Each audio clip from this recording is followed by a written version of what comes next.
do you think that that's a good platform to start, where we create like a group, whether it be on Telegram or email list? I don't know, but we need to do something where we can basically mobilize people. I got the answer to your question. Call and do what they need to do to affect. I got a serious, Stephanus. Yep. I have a serious answer to your question, and I don't want you to take this personally. It's not an attack. Okay. I actually think out of everyone here tonight on the panel, you're the luckiest one. I really think that. Because you're Greek Orthodox, you're Greek, and your country, culturally, in a heritage sense, is in a much better place than Australia. And I mean this with complete sincerity and total humility. You should go back to Greece. That's what you should do. It's not your fight in Australia. You've got your own fight in your homeland of your ancestors. What we're going through is our fight. And the more we bring in, the more we got to get out of here. Mm.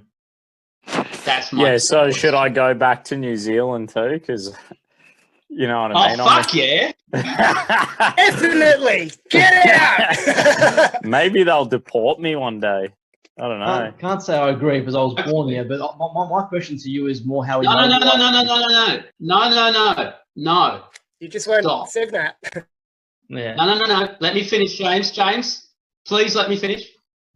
So the Muslim kids that are born here, the Chinese kids that are born here, the Coptic Egyptian kids that are born here, they're all Australians. Nah, they're not Australians. They're not Australian. They're paper Australians, and this is the basis of our problem. And by the way, it's not fair, Stephanos. It's not fair on you. You were born here, but you're not Australian, and you can't avoid it. The best place that we can be is in our homes. That's the best place that we can be. That's where we can do the most good. I would love in the future to be on the barricades with the Orthodox Church and the Catholic Church standing side by side, and I'm in the Australian Catholic force, and you're in the Greek Orthodox force, and it's like, oh, Stephanos, hey, here we are in wherever we are. But yes, it's not in Australia, and it's not your fault, but that's the great tragedy of mass migration and multiculturalism and immigration. It puts you all in almost impossible positions. That's what they count on. Yeah, but Stephanos is also... Stephanos is an Australian now, and he's fighting for our culture. He's fighting for... He's a top bloke, and he is fighting for our culture. But I'm with Adam. I'm a nationalist. I'm Irish.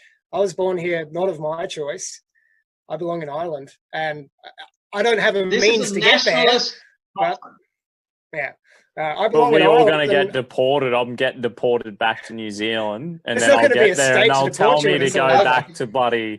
I'll get deported there, and they'll be like, "You're a legal immigrant, Irish grandfather." Blah, blah, blah. You're back to Ireland now. And I'll be like, fuck, all right. Mate, you'll play much if I'm there ahead of you. Look, for those who remember my videos, I used to do videos about this, and I respectfully disagree with Adam. I understand where you're coming from, Adam. I really do. But if you know much about my YouTube, if you know much about my YouTube career, you would have seen my videos some time ago. But I am of the belief that Australia's for Europeans, and I believe in an Anglo-Celtic majority. I've said before. You believe in stealing our country. 85%. You believe in stealing our country. Our country, Australia, is not for Europeans. Australia is a white Anglo-Saxon country. It's been stolen in the past 50 years. When the Greek immigrants came in after World War II, we never got asked. Okay. Just because you're bringing them all for 60 years doesn't make it true, all right? Australia is not a country for Europeans, exactly the same as America is not a country for Europeans. They're even worse off.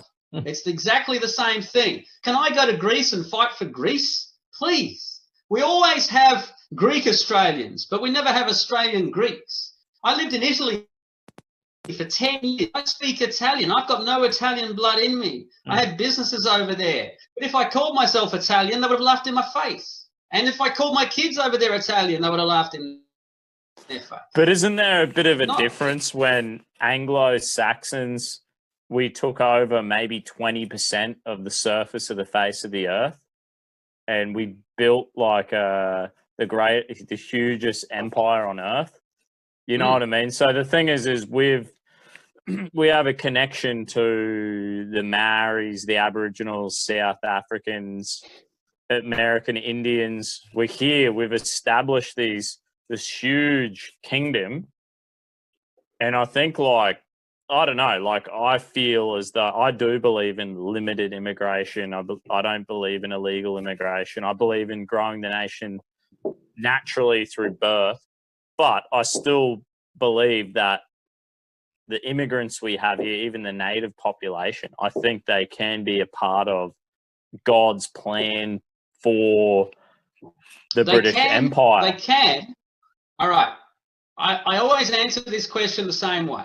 When I lived in Italy, I lived in a little mountain valley of 16,000 people. Okay. Out of those 16,000 Italians, there were 3 Australians, and I was one of them. So in that situation, in that context, I am a curiosity. So there's 3 mullets in town. Exactly. I've never done the mullet. The population can support 3 in 16,000. Well, we just had the statistics from the 2016 census, so let's go with that. Now there's not Italians in that Italian mountain valley out of 16,000. There's 5,000. Now, and I'm the same person, and I'm still there.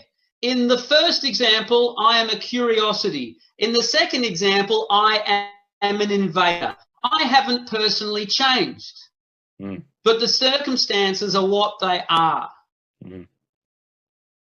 This is what multiculturalism. See, I believe that. I think for the British, like Anglo-Saxons and Celts, right?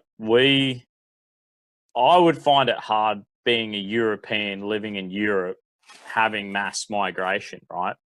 I think for them, I feel like it's different for them as it is to Anglo-Saxons, because we have Canada, Australia, New Zealand, South Africa, even America. So we've taken, but we kind of like, we're a super culture that, you know, there's how many, 200 million, over 200 million Anglo-Saxon Celtics across the world. We own 20% of the land surface of the planet. You know, we're the most dominant, richest, artistic people on earth. I think like we can share. I think like we could share and be happy to share. But if I was European mainland, I don't know. I can't believe in a nationalist conference that you're saying this bullshit. This is supposed to be a week-long conference on nationalism. If you wanted to go to the week-long conference on, I feel bad because we've got more land than other people, let's give it away. I feel bad, but there's next week. That's going to be next fucking week. Okay? You're talking absolute fucking rubbish. I don't think it's rubbish for Anglo-Saxons and Celtics. Like we have a super culture. Our culture is the most powerful on earth. Give me one Anglo-Saxon nation in the world that's for Anglo-Saxons only at the moment. And that's the point, isn't it? Like every single Anglo-Saxon country has been completely overwhelmed by mass immigration. Every single one is invite the world. Every single one. And the whole point of Australia was that we federated on the understanding that we needed to create a place in Australia for white British immigrants. We were worried because the British were sending all of the they were moving all of the people from the other parts of the empire to other parts of their empire, and we didn't want that here in Australia. We didn't want Chinese labor here in Australia. We didn't want Indians getting sent here. We wanted Australia to be a homeland for the British people. Our ancestors knew a few more things than we do. And if you look at the rotten result of the last 60 years in every Anglo-Saxon nation in this world, they were absolutely right. And there's no getting around it. One of our former prime ministers, Billy Hughes, said that Australia should be more British than Britain. So that was in 1917, I think. And I'm currently reading a book called Best We Forget, which basically says, it's from a left winger, but I actually like reading it because it proves that Australia was a racist country. I actually like reading books proving that because that fits my agenda.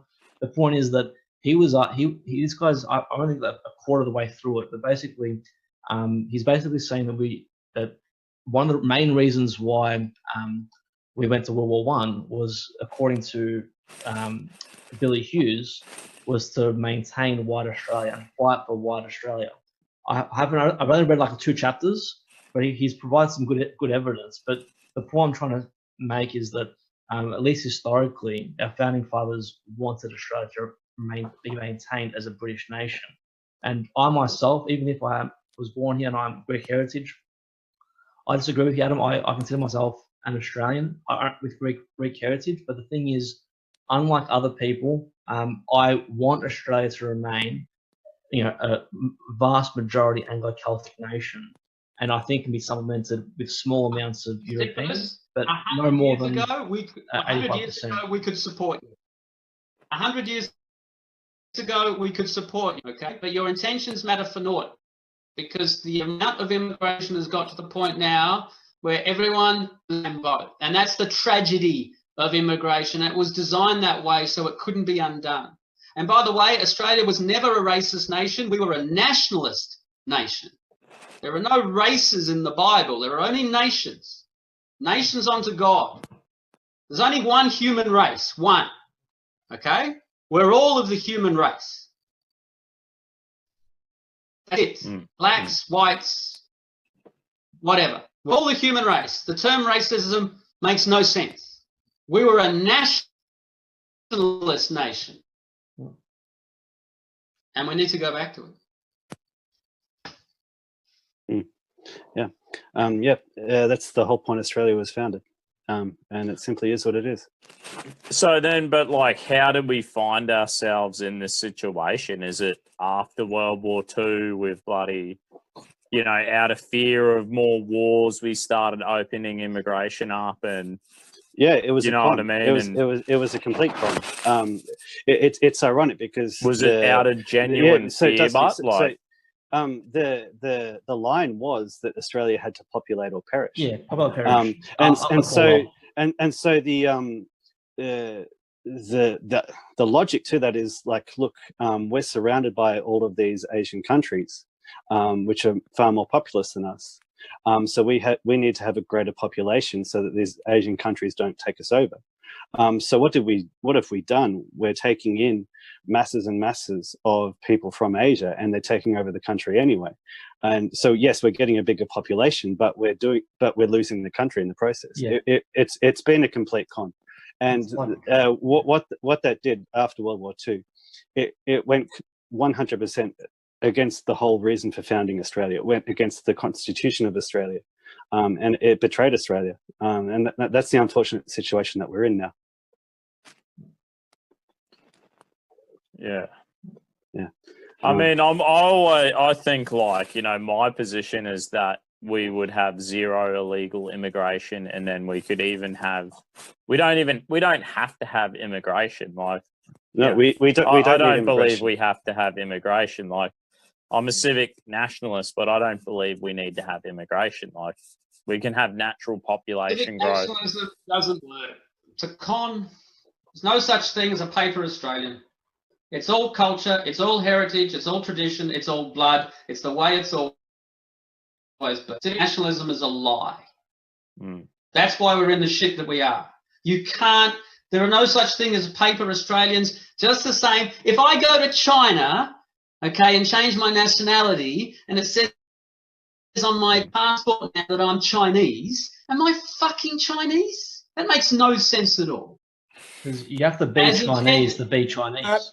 I can speak with a bit of authority on this because my father has done exactly that. He lives in China permanently, and he is, he's never going to be a citizen because he's a foreigner. But he's got good favor, and he's in good social standing, and so he has all the doors open for him. But he is very much seen, as you said it before, Adam, as a curiosity, as a treasure from abroad. They love him, and they love that there's one of him, and he's unique and strange and one among millions of Chinese. And he happens to have the personality to love being that stranger in a foreign land kind of thing. So, but they will never see him as Chinese. And fortunately, my dad is rational enough that he will never see himself as Chinese either, even though he feels he belongs there. That's where his life is born to be. But Stephanos is sitting here saying he's Australian. And Adam's making a very good case against that, because Australian, as Adam has said at the beginning of his speech, and as Stephanos has reinforced with his desire to have an Anglo-Celtic population majority in Australia, if Australia is an Anglo-Celtic nation, which I believe it is, then Greek is not Australian by that logic. So, I guess I'm at the same point where. I don't believe in illegal immigration. I don't believe we even need immigration. But I guess the point of the fact is, look, the people I grew up with, the people who gave me opportunities, my mates who invited me to a church, how I became a Christian. There's three guys who were Christians. One was an Aussie, one was Papua New Guinea, and one was Mexican. But that doesn't make them Australian.